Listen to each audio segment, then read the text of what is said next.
अलमट्टी धरणाच्या उंची वाढवण्यासंदर्भामध्ये सध्या मोठी चर्चा सुरू आहे. सध्याची 519 मीटर जी आपली त्याची उंची आहे ती वाढवून 524 करण्यासंदर्भात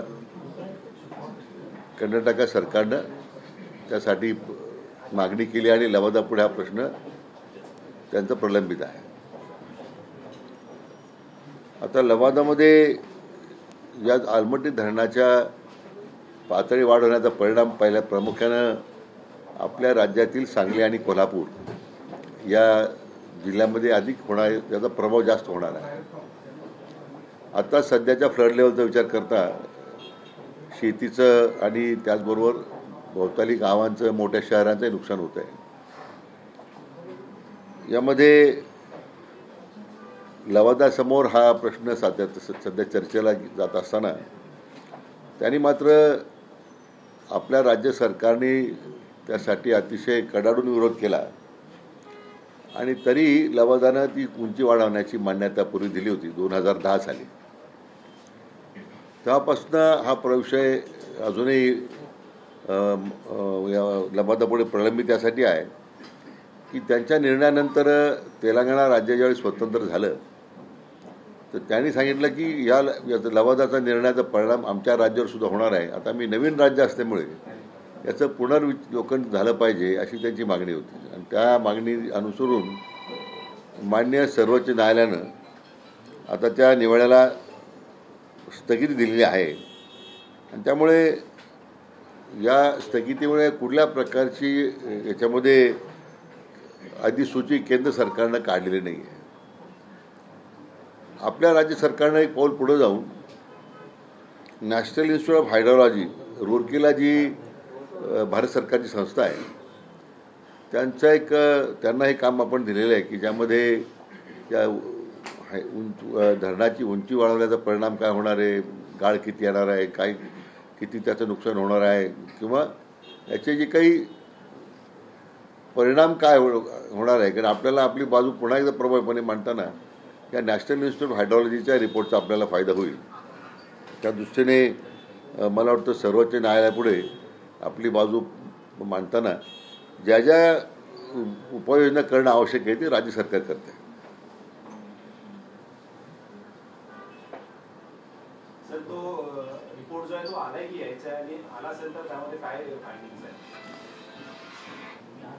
अजून तो आपण मला वाटतं 2023 साली सरकारने त्या इन्स्टिट्यूटला जबाबदारी दिलेली आहे. अद्याप तो रिपोर्ट अप्राप्त आहे, परंतु आल्यानंतर आम्ही लवकरात लवकर त्याचा अभ्यास पूर्ण करावा अशी त्यांना विनंती केलेली आहे.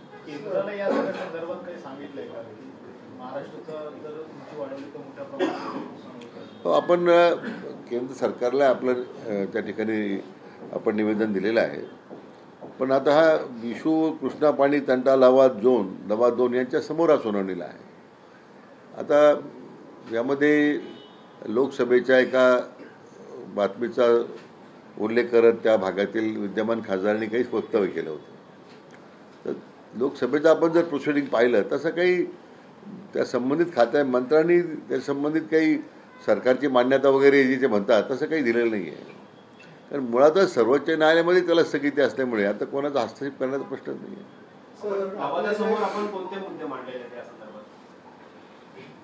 नाही, आपण जे उंची वाढवल्यामुळे मी म्हटल्याप्रमाणे त्या मागच्या आजच जो 519ची जी अडचण 19मुळे जी अडचण होती, सबमर्जन्स एरिया वाढणार आहे, तुमच्या ते येणारा जो गाळ आहे तो अधिक मोठ्या प्रमाणात तिथं साठणार आहे.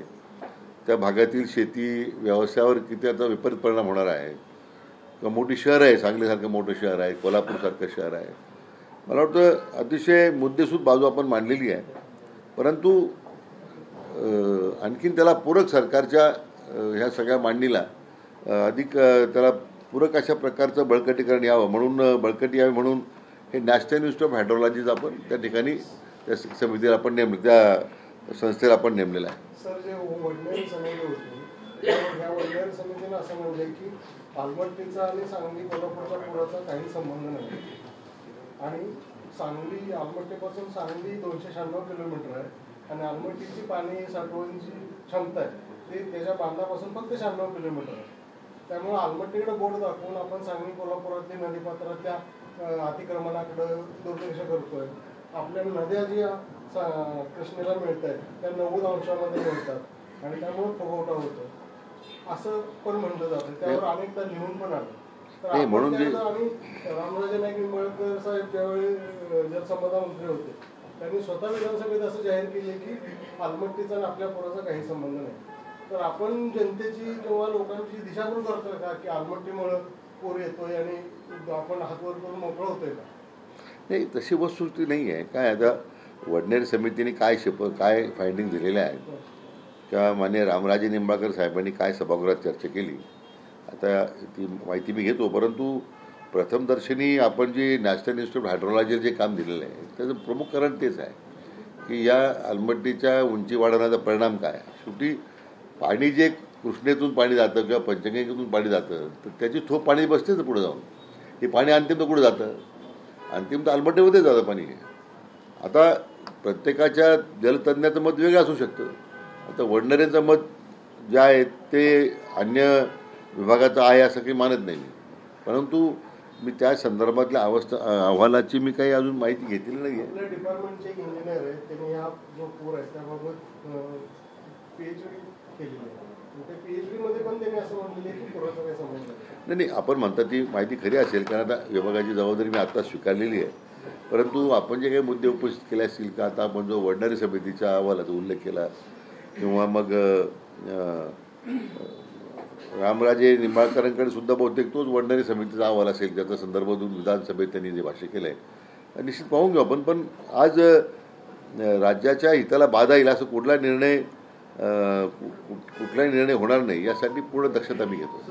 5-6 वर्षापूर्वी जेव्हा पूर आला होता सांगली कोल्हापूरमध्ये तेव्हा असं आढळलं होतं की अनेक अनधिकृत बांधकामे जी पूररेषेच्या आतमध्ये आहेत तर त्याच्यावर तेव्हा सुद्धा कारवाई करण्याची भाषा झाली होती परंतु पुढे काही पावलं उचलली गेली नाही.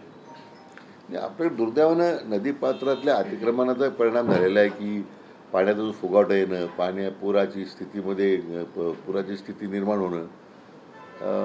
म्हणून नदीपात्रातले अतिक्रमणं काढलीच पाहिजे त्याबद्दल काही दुमत नाही. काही लोकांनी अतिक्रमणाबरोबर म्हणजे सगळ्याच प्रकारचे अतिक्रमण नदी पात्रात आहे कधी ते पात्र मोकळंच होतं. पण मला वाटतं एक राज्य सरकारला एक व्यापक भूमिका त्यासाठी घ्यावी लागणार आहे की नदीपात्रातल्या अतिक्रमण प्राधान्यानं विशेष करून ज्या भागामध्ये पुराचं नेहमीच संकट आहे त्या नदीपात्रांमध्ये प्राधान्यानं हे तुमचे अतिक्रमण काढण्याचं काम आपल्याला घ्यावं लागेल. सर मुद्दा उपस्थित झाला होता तो लोकसभेच्या एका उत्तरामुळे आता नेमकं या उत्तर का आलं दिलं गेलं खरंच त्या संदर्भातले आता तुम्ही जे सांगताय की त्याला स्टे आहे कुठल्याही आलमट्टी धरणाची उंची वाढवणार नाही पण लोकसभेसारख्या संस्थेच्या इथे असं स्वरूपात इतकं उत्तर बेजबाबदारपणे दिले जात आहे का? नाही असं आहे की मंत्री महोदयांनी अतिशय जबाबदारीत उत्तर दिलेलं आहे. तुम्ही जर लोकसभेची छापील प्रत जर पाहिली उत्तराची त्याच्यामध्ये अतिशय स्पष्ट त्यांनीच मांडलेलं आहे की याच्यामध्ये सर्वोच्च न्यायालयाची स्थगिती आहे. मंत्री महोदयांनी याच्यात काही वेगळं काही सांगितलं नाही आहे. सन्मान्य खासदार महोदयांच्या पत्रांनी किंवा त्यांनी विचारलेल्या तारांकित प्रश्नाला ते उत्तर दिलं गेलं आहे त्याचं मिसइंटरप्रिटेशन झालेलं आहे की सगळ्या सरकारने मान्यता दिलेली आहे सरकारची त्याला संमती आहे असं काही नाही. आणि मंत्री महोदयांनी तसं उत्तर दिलेलं नाही आहे. सर आपल्या वाट्याचं जे कृष्णेचं पाणी आहे ते आपण पूर्णपणे अडवलं की अजून त्या संदर्भात काही शिल्लक आहे? बहुतांशी काम त्याच्यामध्ये झालेलं आहे. आता उर्वरित काम त्यासाठी आता सुरू आहे आणि उपलब्ध योजनेमध्ये विशेष करून आता कोयनेचं पाणी डायव्हर्शनची एक योजना पुढे येते. अशा 1-2 डायव्हर्शनच्या स्कीम्स आहेत की त्यामुळे उर्वरित दुष्काळी भागाला आपल्याला पाणी देता आलं पाहिजे. पण मला वाटतं की आता बरंच पाणी वाहून गेलेलं आहे त्यामुळे आता आपण त्याची आता चर्चा करण्यापेक्षा अधिक सरकार पूर्ण क्षमतेनं हे लवादानं आपल्याला दिलेलं जे पाणी आहे ते पूर्ण क्षमतेनं वापरलं जाईल उचललं जाईल. काही ठिकाणी मोठ्या प्रमाणात आता तर उपसा सिंचन योजनेशिवाय पर्याय राहिलेला नाही आहे. आता प्रवाहानं पाणी देणं बहुतांशी आता शक्य नाही आहे. तर मी जे आता आढावा घेतो आहे त्याच्यामध्ये उपसा सिंचन योजना हीच त्याचं आता मुख्य धोरण राहणार आहे. आणि उपसा सिंचन योजना चालवणं त्याच्यातून त्याची देखभाल दुरुस्ती करणं हे मोठं आव्हानात्मक काम आहे. मी आता माझ्या जे लक्षात येतं आहे तर मी आता त्याचं एक स्पेशल ऑडिट करायला सांगितलेलं आहे की मागच्या काही वर्षांमध्ये ज्या उपसा सिंचन योजना सरकार चालवतं आहे, आमचं मेकॅनिकल डिझाईन मार्फत चालवलं जातं, तर प्रत्यक्ष वर्षभरामध्ये किती दिवस चालल्या त्या योजना, किती दिवस बंद पडलेल्या आहेत, मेंटेनन्स अभावी किंवा रिपेअर्स अभावी किती दिवस बंद आहेत. जेवढं क्षेत्र सिंचनाखाली ज्यासाठी आपण ती योजना केलेली आहे तेवढं क्षेत्र खरंच भिजतं का? कारण शेवटी योजना आपण एवढा खर्च करतो, पाणी उचलण्याची आपण दुष्काळी भागाला पाणी देण्याची आपण तयारी करतोय, परंतु त्याची देखभाल दुरुस्ती तरी व्यवस्थित होते का, वेळेवर होते का? एकूणच आता मी आजच सूचना दिल्या विभागाला, त्याचं मला एक ऑडिट करून पाहिजे सगळ्या योजनेचं. हां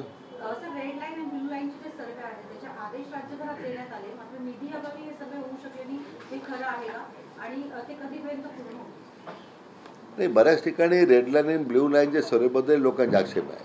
जसं की काही भागामध्ये तो सर्वे तर जरूर करावाच लागेल, निधीचा प्रश्न येईल असं वाटत नाही मला, परंतु पूर्वीच्या काळामध्ये त्या अपस्ट्रीमला धरणं नव्हती, मग त्यावेळी एक रेड लाईन केलेली होती. आता अपस्ट्रीम धरणं केल्यानंतर आम्ही त्यांना अभ्यास करायला लावलेला आहे की प्रत्यक्ष मागच्या 10 वर्षामध्ये किती वेळ त्या भागात नदीतला पूर गेला आहे, किती किती क्षमता होती, किती पातळीपर्यंत पाणी गेलं असेल तर किती पातळी त्या नदीने गाठलेली आहे, याचा डिटेल सर्वे त्यांना आता मी करायला सांगणार आहे. म्हणजे आज मी सांगितलं नाही, पण सांगणार आहे. कारण अर्धवट माहिती घेऊन बऱ्याच ठिकाणचे सर्वे झाल्यामुळे लोकांमध्ये मोठा डिस्कंटेंट आहे. याच्यामध्ये नुसते कागदावर बसून आम्ही जर काळ्या निळ्या ज्या ब्ल्यू आणि रेड लाईन आखल्या असतील तर ती योग्य नाही आहे. तो त्या भागातीलही नदीकाठच्या जनतेला सुद्धा अन्याय होईल.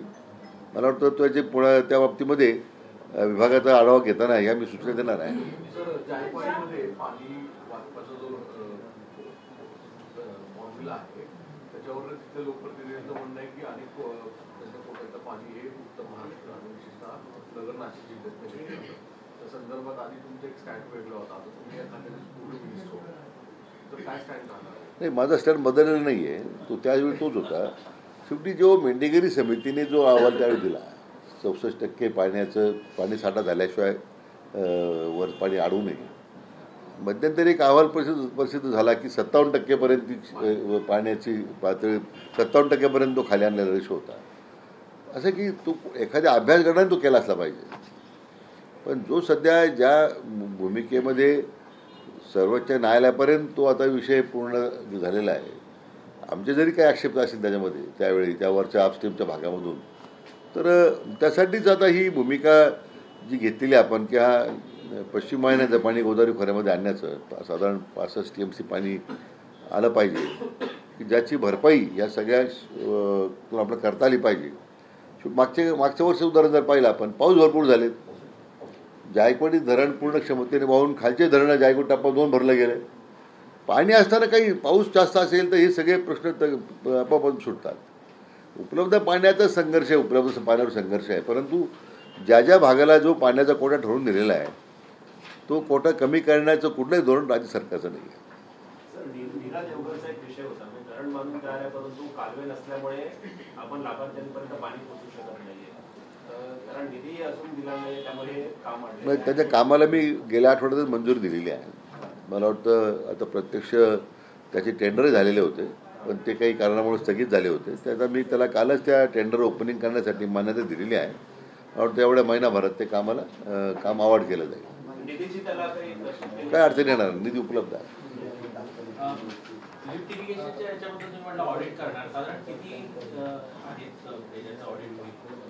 बऱ्याच उपसा सिंचन योजना आहे. म्हणजे आता मी जनरल ऑब्झर्वेशन केलं, मी जे काही 2-3 स्कीम माझ्यासमोर आल्या होत्या, त्यामुळे जी ऑडिट करण्याची गरज आहे. नाही तर काय आपण कामं करत राहतो, मेकॅनिकल डिव्हिजन ते काम करत राहतंय. आता उदाहरणार्थ एखाद्या योजनेला पाणी मंजुरीसाठी 5-5 महिने 8-8 महिने लागतात पाणी उपलब्ध दाखला देण्यासाठी फक्त. आता आता डिजिटल युग आहे, आपण आर्टिफिशियल इंटेलिजन्सचा वापर करायला नाही लागलेलो आहोत. Why we need so much time. त्यांना म्हणलं तुम्ही सिम्प्लिफाय प्रोसिजर करा ना. 8 महिने पूर्वी लागत होते की ज्यावेळी सगळं माणसानं आपण सगळं करणार होतो. आता विदिन 1 मंथ मॅक्झिमम 1 महिन्याच्या काळात ह्या सगळ्या पाणी उपलब्धतेच्या परवानग्या दिल्या गेल्या पाहिजे, ज्यामुळे प्रकल्प रखडणार नाही. अशा अनेक गोष्टी आपण त्याच्यामध्ये सुधारणा करतो आम्ही, की पारंपरिक पद्धतीने जे इतक्या वर्ष चालत आलेलं आहे त्याच्यामध्ये काही धोरणामध्ये मूलभूत बदल करण्याचा माझा विचार आहे की ज्यामुळे योजनेला जो विलंब लागतो किंवा त्याच्यामध्ये विलंबानं किंमत वाढते, त्या सगळ्या गोष्टी आपल्याला टाळता येतील. सर, एक राजकीय प्रश्न आहे. काल शरद पवारांनी एकनाथ शिंदेचं सत्कार केल्यानंतर ठाकरेंकडनं मोठ्या प्रमाणावरती टीका होते. संजय राऊत म्हणाले की देश विरोधी आणि राज्याच्या विरोधी आहे सत्कार करण्याचे. महाराष्ट्राची संस्कृती एक अतिशय मला वाटतं उच्च स्तरावर पूर्वी आपण पाहिलेली आहे. पक्षाभिनय सोडून अशा घटनेमध्ये अशा कार्यक्रमात त्याला राजकीय स्वरूप न देता त्या मला वाटतं त्या पद्धतीने त्याचं ते स्वरूप आहे कार्यक्रमाचं, त्या दृष्टीने पाहिलं पाहिजे. पण आता काही लोकांची राजकीय सगळी मला वाटतं त्यांना आता संन्यास घेण्याची काही लोकांनी वेळ आलेली आहे. त्यामुळं मला वाटतं त्याचा परिणाम आहे टीका करणाऱ्या लोकांचा. त्यासाठी ही आगळपाखड चालू आहे. उद्या ठाकरेंना कोकणात धक्का बसतोय. राजन साळवी उद्या दुपारी 3 वाजता एकनाथ शिंदेच्या शिवसेनेत पक्षप्रवेश करतात. ठीक आहे. म्हणजे असं आहे की आता त्यांना आता महायुतीच्या बद्दलचा विश्वास लोकांचा वाढलेला आहे. त्यामुळं आणि भविष्यकाळात ते आणखीन आता मंडळी महायुतीमध्ये येण्यासाठी इच्छुक आहे. त्या त्या पक्षाने तो निर्णय करायचा आहे. उद्धव ठाकरे यांच्या पक्षाकडून वारंवार वक्तव्य येतात की कुठेतरी एकला चलोचा नारा दिला जातो. त्यामुळे राज्यात जी महाविकास आघाडी तयार झाली होती तिचं भविष्य जे आहे त्या अंधारात आहे, ती टिकेल का, काय वाटतं? महाविकास आघाडी ज्या दिवशी झाली 2019ला, मी त्यावेळी एक वक्तव्य केलं होतं की आघाडी फक्त सत्तेकरता एकत्र आलेली आहे. याला काही कुठला विचारधारा आहे की कुठली काही तत्व सांभाळून केलेली आहे. फक्त सत्तेत आलं पाहिजे म्हणून ज्या तडजोडी त्यावेळी राष्ट्रवादीच्या त्या नेत्यांनी स्वीकारल्या, काँग्रेसच्या नेत्यांनी स्वीकारल्यात, मी त्यावेळी विधान सांगितलं होतं की ही आघाडीमध्ये लगेच बिघाडी होणार आहे. कारण हा काही मी म्हटल्याप्रमाणे असं काही विशिष्ट धोरणावर आधारित नाही ना. येणे मागणं सत्तेत आलं पाहिजे. आणि त्यामुळे भलं मग आमची जागा कमी असल्या जास्त असल्या तरी मुख्यमंत्रीपद स्वीकारायचं कोणाला घ्यायची तयारी, मग खाते कोणती घ्यायची तयारी, आणि रिमोट कंट्रोलद्वारे सरकार मी चालू शकतो अशा काही लोकांचा भ्रम होता. तो ह्या विधानसभेच्या निवडणुकीत लोकांनी उतरून टाकला. तुम्ही काँग्रेस पक्षात गेले, अनेक वर्षे काम केले. काँग्रेसमधले नाराज चेहरे किंवा तरुण चेहरे तुमच्या काही संपर्कात आहेत का? हे माझ्या संपर्कात कोणीच नाही. म्हणजे थँक्यू.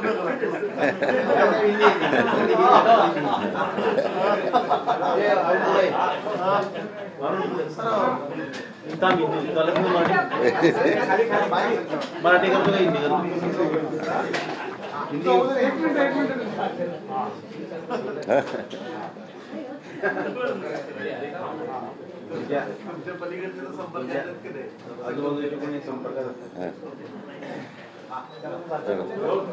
आता हिंदी ओळख करा.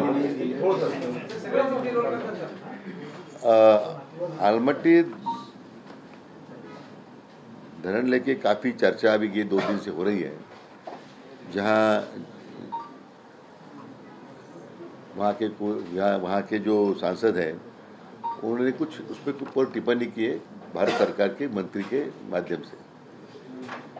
मैं ये कहना चाहता हूँ कि ऐसी कोई केंद्र सरकार ने उसमें कुछ ऐसी बात नहीं की कि जहाँ आलमट्टी की जो वहाँ के लेवल बढ़ाने की जो बात है उसकी उन्होंने मान ली है. माननीय सर्वोच्च न्यायालय ने, सुप्रीम कोर्ट ने उस पर ऊपर जो स्टे दिया है, जो कर्नाटक की सरकार, कर्नाटक गवर्नमेंट के लिए जो लवाद ने उनके बाजू में निर्णय दिया था 519 के बजाय 524 मीटर तक उसकी हाइट बढ़ाने की, लेकिन सर्वोच्च न्यायालय सुप्रीम कोर्ट ने उसके ऊपर स्टे दिया है और भी स्टे बरकरार है. तो इसमें कोई ऐसी बात नहीं कि उसको, और तेलंगाना राज्य जो नया बनने से उन्होंने तो एक पहल की कि हमारा राज्य नया है, हमारे ऊपर भी असर होने वाला है कुछ पानी का, और उसके चलते राज्य सरकार ने उसकी पूरी ताकत से वहाँ उसके खिलाफ अपनी भूमिका सर्वोच्च न्यायालय में रखी है. उसके चलते नेशनल इंस्टीट्यूट ऑफ हाइड्रोलॉजी को हमने उसके भारत सरकारी संस्था है उसको अभी हमने अपॉइंट किया है स्टडी करने के लिए कि इसका असर क्या होने वाला है, कैसे हो सकता है. तो ये पूरी जानकारी आने के बाद तो सरकार की तरफ से तो पूरी तैयारी है. कोल्हापुर सांगली के लोगों की जो भावना है और कोई राज्य सरकार की भावना है और पूरी उनके government will stand by them in all eventualities. दूसरा एक पॉलिटिकल सवाल है कि शरद पवार के हाथों एकनाथ शिंदे जी का सम्मान हुआ, तो संजय राउत कह रहे कि ये ठीक नहीं है, अमित शाह का सम्मान है जिन्होंने महाराष्ट्र के टुकड़े किए। अमित शाह को लेकर भी उन्होंने टिप्पणी की है। मैं समझता हूँ कि संजय राउत जो हर बात कहता है उसके ऊपर टिप्पणी की आवश्यकता नहीं है। अभी क्या है कि वो सब लोग संन्यास लेने की तैयारी में हैं, तो इसलिए वो ऐसी तो टिप्पणी करते रहेंगे। कह रहे कि अमित शाह का सम्मान, उन्होंने महाराष्ट्र के टुकड़े किए, शरद पवार को नहीं जाना चाहिए था उस प्रोग्राम में। शिवसेना के टुकड़े हो गए, महाराष्ट्र के नहीं हो गए। पहले वो सोचो हमने महाराष्ट्र के टुकड़े क्या हो रहे हैं? महाराष्ट्र महायुति के कारण एकजुट हो गया अभी, लेकिन शिवसेना के टुकड़े हो रहे हैं और उनको डर है कि और भी टुकड़े हो सकते हैं, इसलिए वो डर के मारे मेरे समझता हूँ ऐसे बयान दे रहे हैं। नहीं, जिस तरह से पहले पवार जी की तारीफ करते थे और अब अचानक उनकी टिप्पणी करने लगे, उनको ठीक नहीं लग रहा है। उधर एनसीपी के लोग कह रहे कि जब वो अजित पवार से मिलते हैं तो उद्धव ठाकरे और संजय राउत को कुछ आपत्ति नहीं होती। ऐसा है कि ये शरद पवार जी और उद्धव जी ने तय करना है क्या अच्छा है, क्या सही और क्या बुरा है। वो साथ में बैठ के सरकार चलाते थे, साथ में बैठकर निर्णय लेते थे, उनके लोग साथ में बैठकर खाते भी थे। तो मैं समझता हूँ कि उन्होंने तय करना है कि उनको क्या बुरा लग रहा है, उस पर क्या बुराई आई है। हमें टिप्पणी करने की कोई ज़रूरत नहीं है। 2.5 साल सत्ता में रहे तो उनको सब ठीक लग रहा था, तो उन्होंने उसके ऊपर अभी गौर करना चाहिए। दूसरा कि ये आरोप लगाए जा रहे हैं कि शिवसेना की तरफ से कि रिव्यू जो मुख्यमंत्री थे एकनाथ शिंदे तब ये जो योजनाएं थी उसका रिव्यू किया जा रहा है, तो कहीं ना कहीं वो योजनाएं बंद करने की या नए सिरे से कुछ लाने की जरूरत आन पड़ी है। लेकिन मैं ये समझता हूँ कि उबाटा के लोगों को क्यों चिंता लग रही है। हम माननीय शिंदे साहब की सरकार के दरमियान जो योजनाएं चली उसका रिव्यू हो रहा है, ऐसा तो कुछ नहीं है, लेकिन उसकी चिंता हमें छोड़ के वो इनको क्यों लग रही है चिंता। तो मैं ये क्योंकि क्या कि लोगों में खाली गलत फहमियाँ जो है मिसअंडरस्टैंडिंग तैयार करना ये उनका धंधा है संजय राउत एंड कंपनी का। उन्होंने मिसअंडरस्टैंडिंग कंपनी कुछ निकालना चाहिए उसने। एक बात भी एक जरूरी है कि उन्होंने कंपनी निकालनी चाहिए कि ये कंपनी के माध्यम से काम करेगी, रोज मिसअंडरस्टैंडिंग करो, कुछ बयानबाजी करो, कुछ सवाल करो। वो भी अभी थक गया है बयानबाजी करके मैं समझता हूँ। राजन सालवी आ रहे कल, लगता है कि और भी लोग आएंगे महाविकास आघाड़ी के, चाहे मुझे कुछ मालूम नहीं, मुझे कुछ मेरे संपर्क में भी कोई नहीं और मुझे मालूम भी नहीं। जो आ रहे तो उसको लेकर क्या लगता है आपको? महायुति का निर्णय होगा ना, महायुति के लोग जो निर्णय ठीक लगे, या शिंदे सेना के लोग अगर शिंदे सेना में जाते हैं वो तो पूरे अधिकार तो एकनाथ जी शिंदे के साथ का है।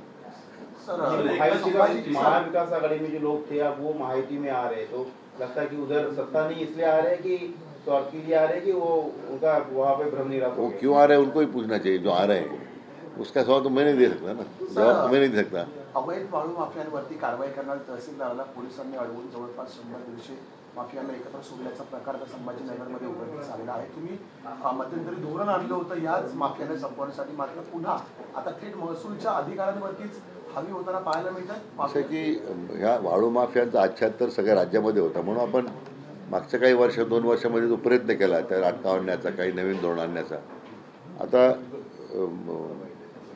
जरी ते खातं माझ्याकडे नसलं तरी आमचे नेते माननीय बावनकुळे साहेब अधिक प्रभावीपणे त्यासाठी आता त्यांनी धोरणामध्ये काय बदल करून पब्लिक डोमेनमध्ये लोकांच्या हरकती मागवलेल्या आहेत असं एक धोरणाबद्दल, ते आता मला वाटतं आणखी चांगली प्रभावी अंमलबजावणी करतील अशी अपेक्षा आहे।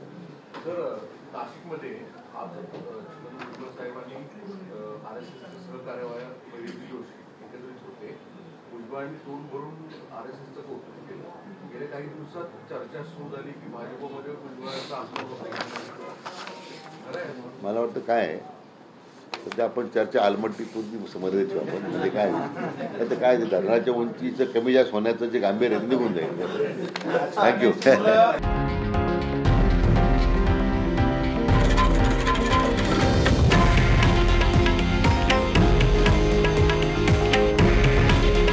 हे आहे देशातील नंबर 1 न्यूज नेटवर्क आणि आपण पाहत आहात TV9 मराठी।